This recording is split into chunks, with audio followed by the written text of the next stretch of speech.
Hi, welcome to the channel. Welcome back if you're a current subscriber. Today I'm doing another body language analysis on a Gypsy Rose TikTok live stream. Because it is TikTok, you will see a number of things pop up because that is just the nature of TikTok and I can't control the things that pop up on the screen. You will also see a logo of Conspiracy. I'm sure most of you are aware of who that is, but if you are not, there will be a link to her channel and this video in the description box below. Let's get into it.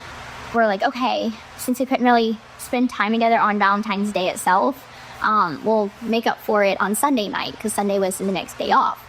So we had just an evening at home plan. Right off the bat, I want to note that Gypsy's eyes are wide open. She's alert. She's facing the camera and her blink rate starts off normal. Then as she talks about her Valentine's Day with Ken, her current partner, her blink rate starts to increase. Her eyes shift that direction and she seems a lot less confident about telling people about Valentine's Day. Now, Gypsy is a pathological liar and I don't say that to be mean. It's just how she is and she has admitted this before. These kinds of people typically will be deceptive and lie about all kinds of things. For her to potentially lie about the next day being Sunday isn't necessarily out of character for her. Not a huge deal, just something to note here. Also, I typically look for 3 different signs that someone is being deceptive because sometimes it's just a one-off high blink rate, moving your hair out of your face, something like that. That doesn't necessarily mean someone's being deceptive. So I look for a cluster of clues. And in this case, it's the shifty eyes, the high blink rate, and her seeming to have this lack of confidence about her Valentine's Day with Ken. And so the plan was to have like a romantic dinner, and then like have Aurora here at the house with us, just have like family time. So I had like a little kit, it's like a massage kit, and so the plan was he was gonna give me a nice back massage, like with the little stones and stuff.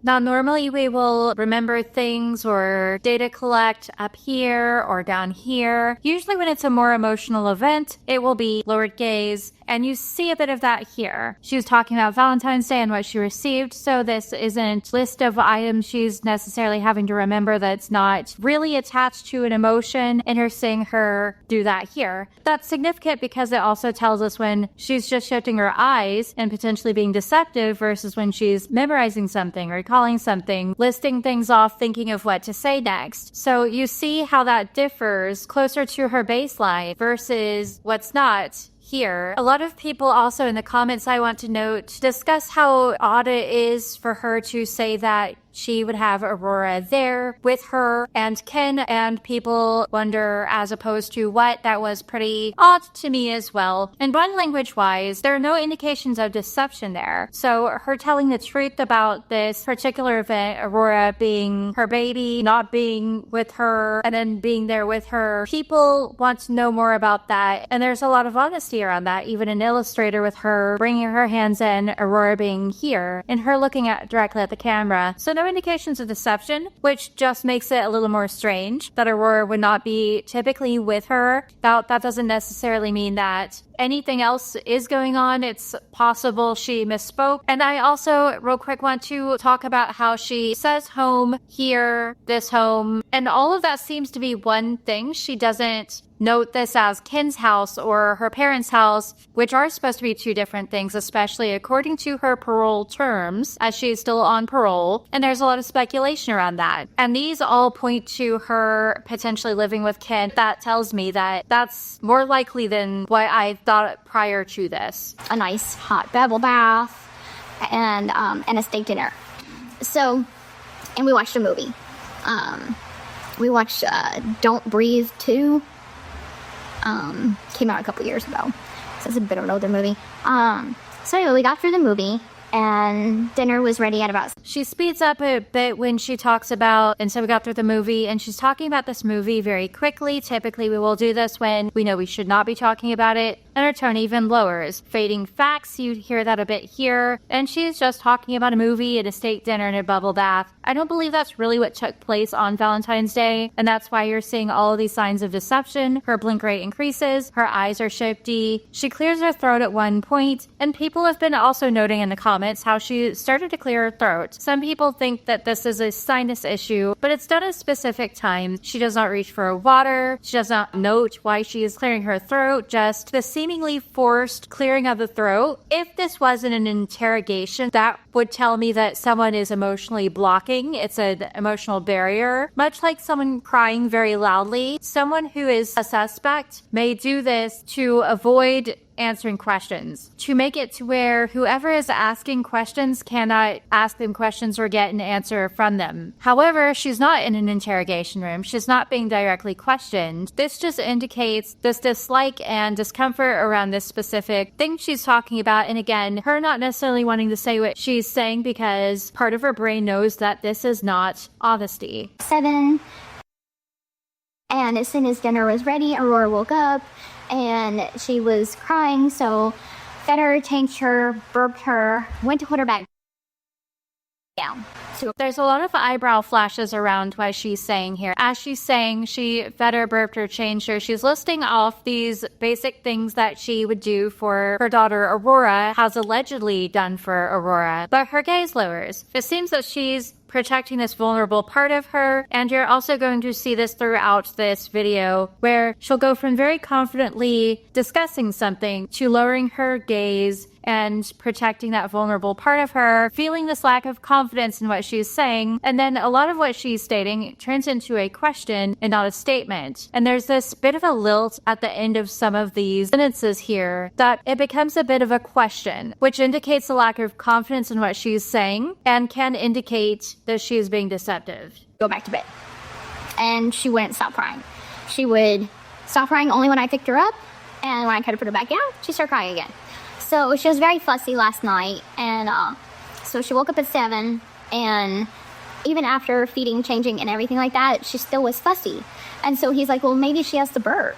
And so he's trying to burp. There are also a lot of different awkward mouth movements around this, which tell me something's going on there. That, along with her shifty eyes again and the increased blink rate, tells me that at the very least she is stressed about discussing what took place with her baby not sleeping, which it really could be that she has this baby and this baby's not sleeping. And there's also a reason I say she has this baby and this, because it is still a controversy as to whether she even has a baby, given how she speaks about Aurora. And this lack of a bond between the two, that's very apparent if there is a baby in the first place. I know, again, a lot of you in the comments section will tell me that there is or is not a baby. I'm not going to say which I believe or not believe. That's not the point. Just that what I see here is that there's something going on, and the high blink rate typically can indicate stress because of deception or just stress, and a complete lack of blink rate can also indicate deception, as someone might be focused on the reaction of who's in front of them. And I've seen both things with Gypsy, so sometimes it can be difficult to tell. More often than not, her blink rate will go away when she's being deceptive and speaking about something that she knows there's a controversy around, as opposed to when she's just speaking about something that she's not telling the truth about because that's just part of her being a pathological liar, as she has herself noted. For example, earlier when she was talking about it being Sunday the next day, she had a high blink rate and a lot of stress around that, versus now she's talking about Aurora, stress around this, a lack of a blink rate, but she's talking about something that has been a controversy. And a lot of what she's saying is pretty evidently dishonest, because it's not the nature of how a 1-month-old or 2-month-old would behave. That, along with her behaviors, tells her audience that she's not necessarily telling the truth here.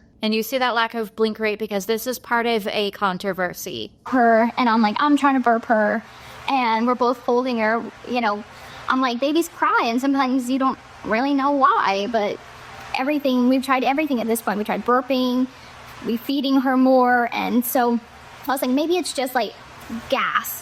And so I tried doing like those like little leg movements with her, and I was like rubbing her tummy in that way that I've seen on TikTok videos and stuff. And she would not stop. There's a lilt again at the end of most of these statements, making it more of a question, and that high blink rate's back. She's shifting her eyes, and she's very restless. All of this saying that she has stress. Most likely she's being deceptive about this particular part. And it's also further interesting how she uses distancing language here, where she adds "and like," such as when she tells Ken, and I'm trying to burp her, adding adding in these extra words in between. I'm burping her. It doesn't make sense position-wise. If you think about it, if Ken's holding her and burping her, it would be difficult for her to also at the same time be doing so as well. And she doesn't note that there was a handoff or any kind of situation there where position-wise it would make more sense. Now, that does not necessarily mean itself that she is being dishonest, but there are distancing words there that make people further question whether there is even a baby and what's actually taking place if there is a baby. Adding to why I really analyze her behaviors and am so skeptical of everything she says and does sometimes, because she says these things that don't make sense in regards to a baby that doesn't seem to behave like a baby and a mother who doesn't behave like a mother. There's at the very least a lot of stress around this situation, and given that it is about a baby, taking care of babies can be stressful, but this list of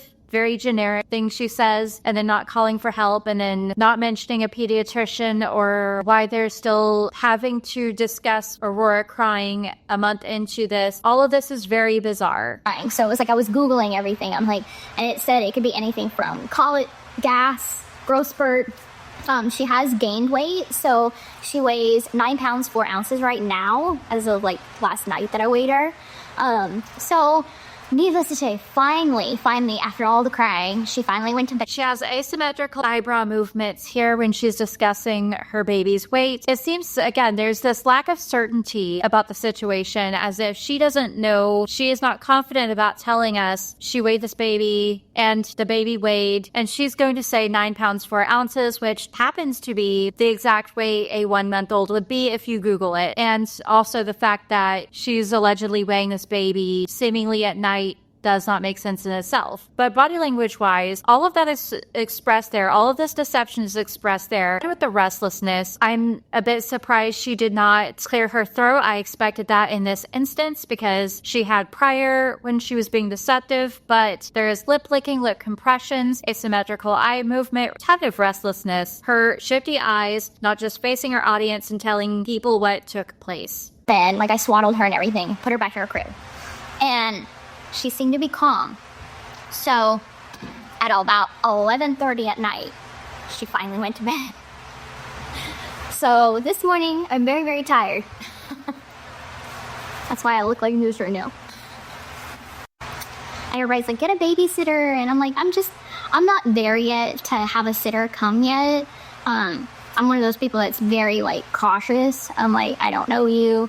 So, like, when she says, that's why I look like this, her tone lowers. And again, shifty eyes. She's not remembering things. She's not looking down or up. Just shifty eyes, not facing her audience. And then her blink rate goes away at one point and she's looking directly at the camera saying, finally, she went to sleep. This is why I look the way I do, indicating that supposedly she looks bad. But her blink rate goes away. And again, this is part of something that's controversial. Her having a babysitter and leaving the baby as she has in the past at least month or so. She has left this baby to go to a Post Malone concert and to go multiple other places. So part of a bigger controversy, and that blink rate goes away. She's staring at the camera. Her chin is up and then it goes down, feeling more vulnerable when she's talking about specific parts of this. That tells me that she's not confident about it for a reason. Her tone then lowering and then the lilts in some of her statements just confirm that. Like, any time that I have had someone watch her, it's been Christy or Mia, because I trust them. So, no, I just, like, maybe when she's like a year old, I might feel more comfortable getting a sitter, but I mean, in this day and age, you never know with people.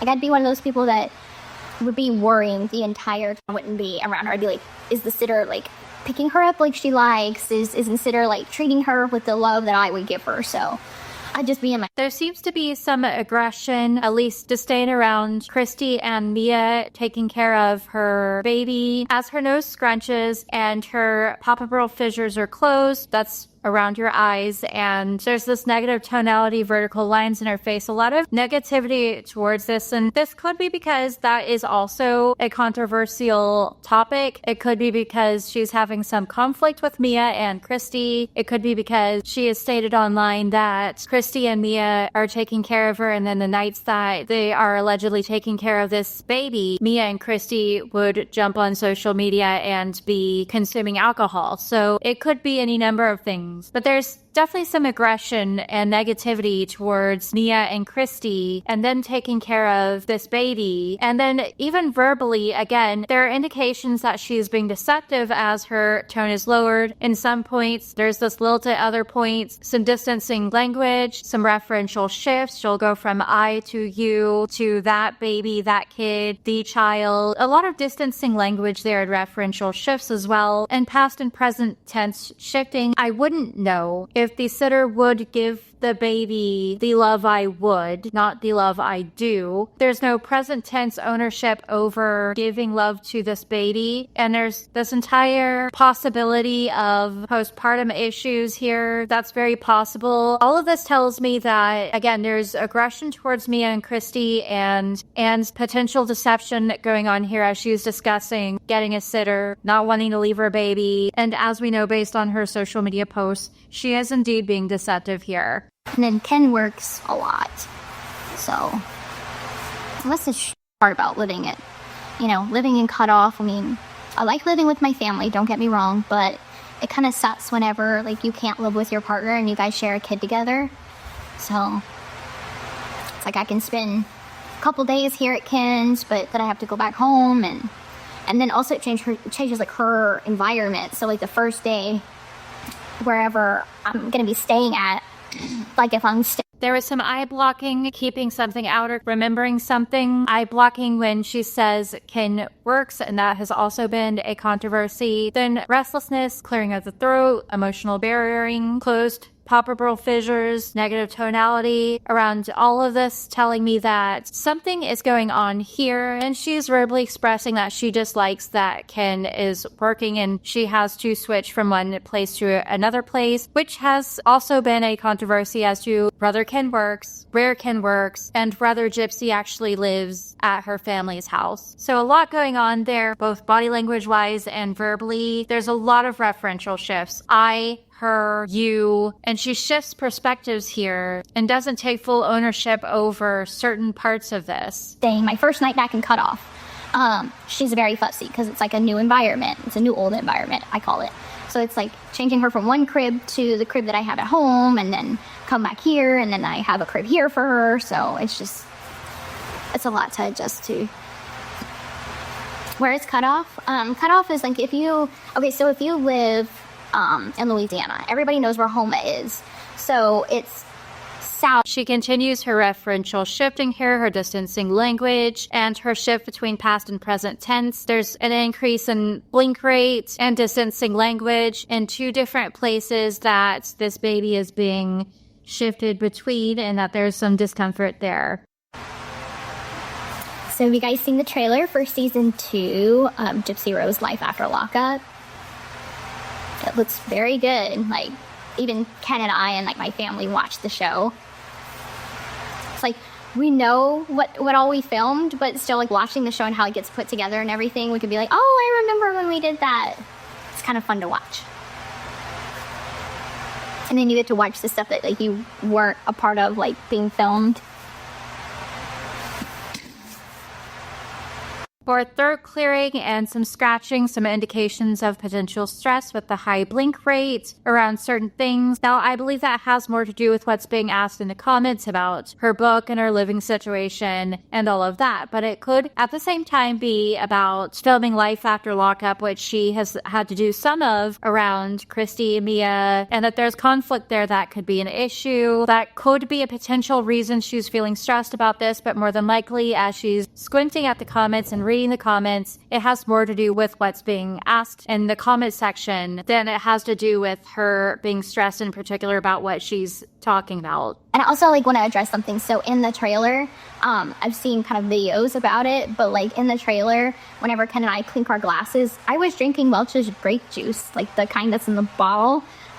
because I was also 7 months pregnant, so This has been another controversy here, which is why there's significance to it. An eyebrow flash around bottle that has been significant in her past, in her book, in her documentaries, in her interviews. She has stated that she has had a traumatic past where she has used a bottle up until adulthood. And there's an eyebrow flash here around bottle, bringing importance to that, interestingly, whereas we would expect to see more grief muscles or some sort of trauma or feeling jaded around this particular issue. Instead, we see a positive tonality around that and significance around bottle. By her chin goes down again, protecting that vulnerable part of herself when she's saying that she allegedly was not drinking. Her blink rate decreases a bit there, and her tone decreases a bit there. And then she has these illustrators about clinking glasses. Now, illustrators are showing physically where things should be position-wise in relation to what you're saying. That with her chin down and her protecting that vulnerable part of herself indicates that something else is going on there. Most likely she did indeed drink during that particular scene, and it wasn't just grape juice. The lower tone and the significance to bottle can also indicate that, as the significance to bottle could be a bottle of wine and not a bottle of grape juice, given she did not indicate any significance around it being grape juice, where we might expect to see that eyebrow flash.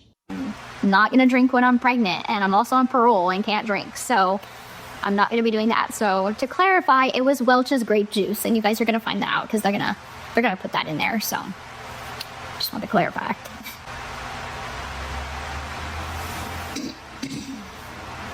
Oh, that's so cute. Oh, Math, I see you. Hey girl, the chat's going by so fast. Further aggression and throat clearing, again, emotional barriering around her not drinking allegedly while she was 7 months pregnant, but she uses that future tense reference saying, I won't when I'm 7 months pregnant instead of I didn't. And her chin's down, throat clearing, high blink rate, and lowering of tone all indicate that she's being deceptive about this particular part. My morning routine usually starts with Aurora crying, so basically get up, feed her, do all that stuff, and then if I can get her back down to go to bed, I will go take a shower, clean my face. This is the part where we see her considering data collecting, thinking, what am I going to say next? Okay, what do I typically do in the morning? What am I going to list off? Different from her eyes shifting that direction, which is in conflict with this particular part. That shows me that when her eyes go that way, it is not her thinking about and coming up with what she's going to say, what she's going to list off, is most likely one of the indications of deception. Something at the very least is going on there. Then more indications of stress and her chin going down, protecting that vulnerable part of her, and an increased blink rate when she starts to talk about Aurora crying. Now, a baby crying can be stressful. It's very possible that that is just what is going on, but she starts to rub the underside of her eye, an indication of stress. Normally, our tissues around here will swell, our face will get flushed. A lot will happen when we're feeling stressed, especially when we're being deceptive. Drink coffee. I need my coffee.